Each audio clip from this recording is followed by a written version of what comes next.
Good afternoon. Before we get started here, I want to take a moment for all of us to remember why we're here today. A young man lost his life. Our hearts continue to go out to Tyree Sampson's family, who are suffering this unimaginable loss. And I hope that everyone discussing or reporting on this investigation does so in a manner that will not cause the family any additional grief during this most difficult time. When we were last here discussing the department's investigation, we made it clear we were conducting a thorough investigation before jumping to any conclusions, as anything less would be unfair to the family. We also reiterated our commitment to conducting the investigation in a transparent manner. That is why we are here today. As you all know, at our previous press conference, we announced the department had hired a forensic engineer to assist with this investigation.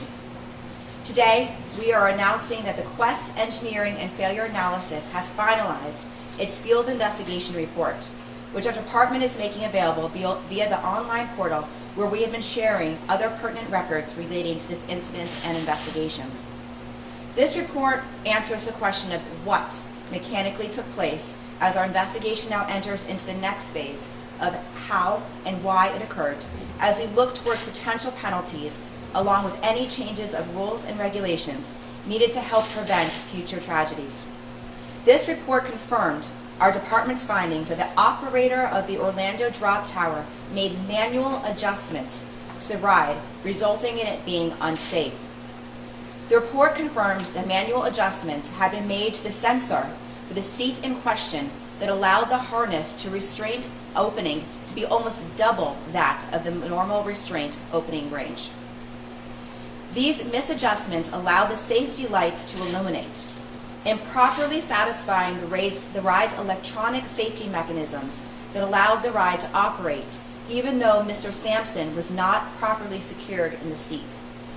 As noted in the report, there are many other potential contributing factors that may have played a role in the incident, and that is what our department is continuing to investigate. Given these outstanding concerns, the drop tower will remain closed indefinitely. While the initial phase of our investigation is complete, we are far from done, uncovering all of the facts and factors at play that are needed to inform of the next steps. Know that as soon as the full investigation is complete, we will immediately make changes to our rules if needed under our existing authorities, as well as pursue statutory changes with our legislative partners if necessary to help prevent future tragedies, which is why I'm so thankful once again to be here today with Representative Thompson. Now, I know you all have a lot of questions, as do we, which is why our work continues and why we will not be speaking to any hypotheticals or commenting any further until the investigation is complete. So as to do so would again be unfair to the family.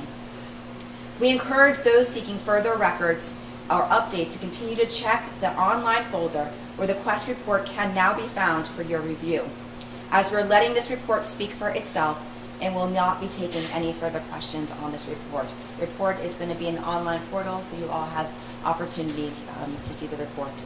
And as you all know, we will be back as soon as we get more information. We're going to make sure that we are transparent, we are accountable, and that we are taking this obviously very seriously. I had an opportunity to talk to the parents this morning, make sure that they knew about what was happening at this press conference. So they were the first ones to know about the report, and now it should be in the Dropbox for you all to take. So thank you for your time today. Can you say what days the seats were we're manipulated? We're not taking any questions today because we don't, outside of the report, we don't know anything else besides what's in the report. Is that included in the report? Thank you so much, Commissioner. You'll see the report. Okay. Thank you. And as a legislator, I have reviewed our statute, and we know that the department is responsible for inspecting any amusement ride before a permit is issued. And what I want to do is to strengthen the requirement that if there is any adjustment, that would trigger another inspection, and up to revocation of the license to operate the rides. Those are within the powers of the department. We know that the statute requires training, it requires insurance, it requires an annual inspection. So this is not a one-time kind of situation. And these adjustments were made that led to the unfortunate incident and the death of Tyrese Sampson. So I'll be working on the Tyrese Sampson bill and trying to figure out, as the commissioner has said, there are a lot of unanswered questions, but trying to figure out at what point those adjustments were made, who authorized them, were they reported to the department, as I said, to trigger another inspection. All of these questions have to be answered.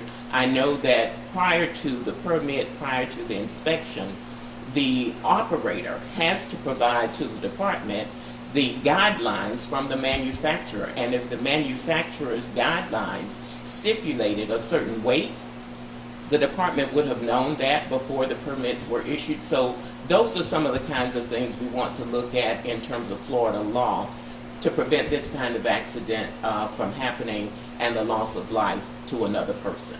But thank you all for being here this afternoon. Can you say whether these adjustments were made or outside of the manufacturer's guideline? I'm sorry for putting this on you, but we haven't had a chance to look at this report yet.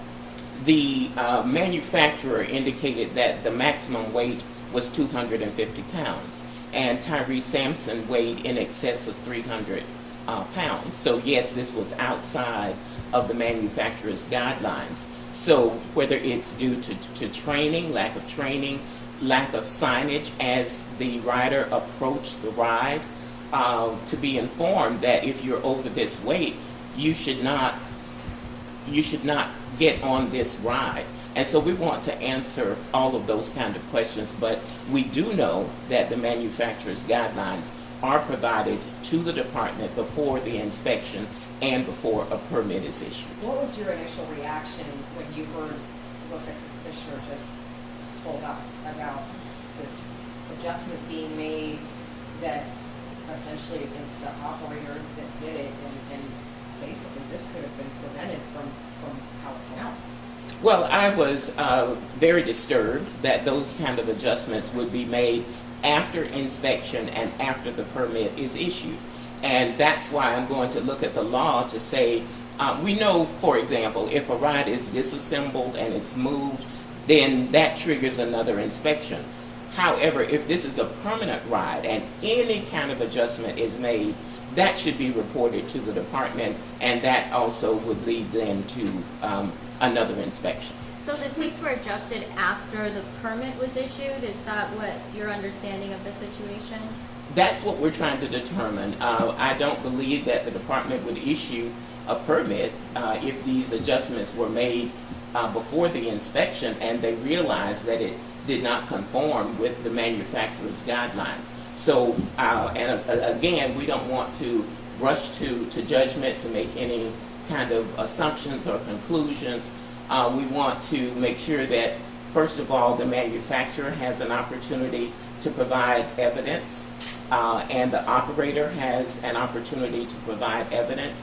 And I'm sure that those people will be subpoenaed and allowed an opportunity to provide input. Representative, how is Tyrese Sampson's family reacting? You're working on this bill for the Tyrese Sampson bill of law. How is his family reacting to this news? Well, as you might imagine, the family is in shock. You send your 14-year-old son away for a spring break, and he does not return alive. So they're in shock, and I'm dealing primarily with their attorney Ben Crump. I don't want to intrude on the family at this particular time. However, they are very concerned that this occurred and primarily want to make sure that it doesn't happen to another child. To your understanding, was it just one seat that was adjusted or every seat on this ride? My understanding, it was seat 1 and seat 2 only that were adjusted, and presumably to allow for larger riders, which should not have happened based on the manufacturer's guidelines. So you're under the impression this was a common practice, like it didn't just happen this night, it had happened on other nights with other riders? My understanding is that the adjustments were made to seat 1 and seat 2, and therefore if you had a larger person, they were assigned to seats 1 and seat 2. Would you like to see this ride shut down permanently? I believe that we really need to look at all of that. And there is a process for revocation of the permit. And if the permit is revoked, then it's going to be a 2-year period before the owner can apply for another permit. That's what we would like to see. But we want to be thorough, and as the commissioner said, to be transparent, to keep you all informed as this proceeds. But the investigation is not over.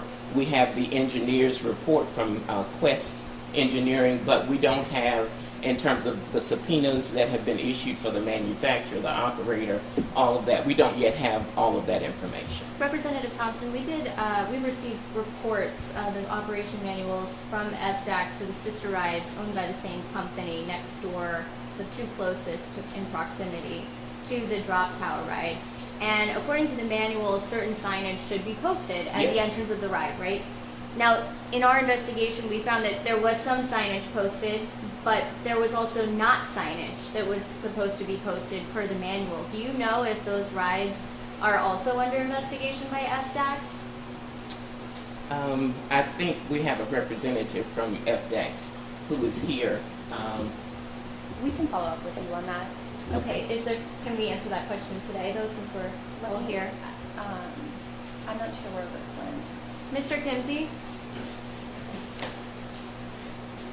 We did an investigation looking at manuals that FDAX was in possession of. They were provided by the ride manufacturer as a result of the permitting process. We checked the two closest rides that were owned by the same same company, so sister rides, if you will.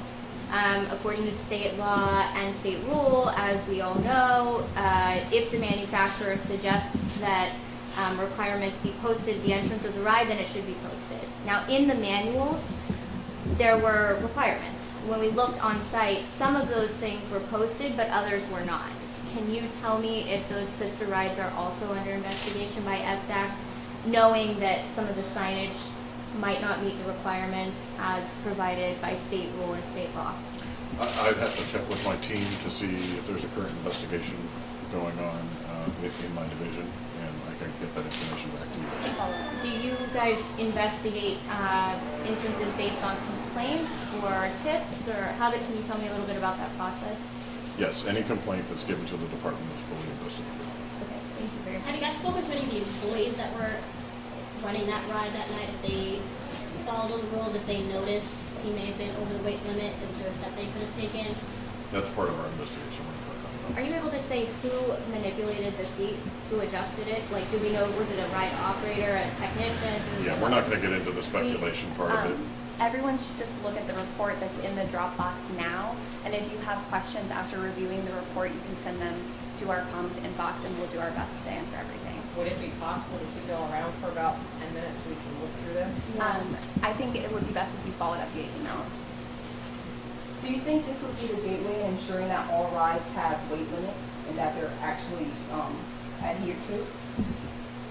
I think that this is an opportunity for all amusement ride operators to look at their practices and their procedures, and I am reaching out to bring all of those individuals together because all of us have a stake in this.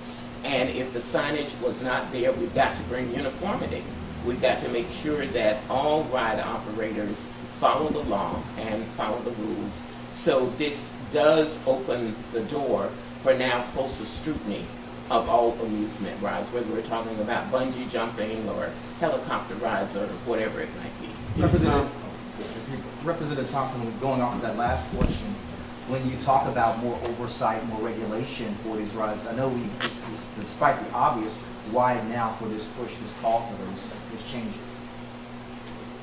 Unfortunately, it sometimes takes something like this to be the wake-up call, to say you can't just allow people to operate without oversight. And so this is the tipping point that now requires us to come back to the table to say we need to strengthen these laws and to give the department more responsibility and more authority in terms of oversight. The operators also pay into a fund, and so this is another time when we want to look at that and make sure that it's adequate to do the inspections that are needed. Representative, can you tell us now, based on the investigation, what kind of legislative changes you might propose in the Tyree Sampson bill? Well, until we get the information back based on the subpoenas that have been issued, it would be difficult to say, but I do know that I will be looking at the portion of the bill related to training. I will certainly be looking at the bill, the portion that pertains to signage, inspections. Anytime you make an adjustment after an inspection and after a permit, that has to be reported to the department. Okay, last Any question. time frame Do you when know this rubber stamp, go ahead. Who adjusted the seat? Do you I know? don't know. Okay. Is I it don't in the know. report? Is it in the report who made the adjustments? to the seat? Slingshot owns another rights. It's gonna be an oversight in other rights, owned by a Slingshot group. Are you referring to the department? Yeah, regarding the investigation, I know Slingshot owns another rights in the Florida. It's gonna be, you're gonna look over these rights also? The Florida Department of Agriculture and Consumer Services has the responsibility now to oversee amusement rides. And I believe some of these rules and regulations need to be tightened up for all amusement ride owners and operators. Representative thank you, Thompson, everyone. knowing that there Last were question. some adjustments made to this ride, are you fearful that this company has done this to other rides that people are still currently riding on because they're still open? I am concerned with any operator that makes adjustments after an inspection and after a permit is issued. That should have been reported to the department, and it should have meant then that there is a re-inspection and before the owner operator is allowed to actually operate the ride, there needs to be greater scrutiny.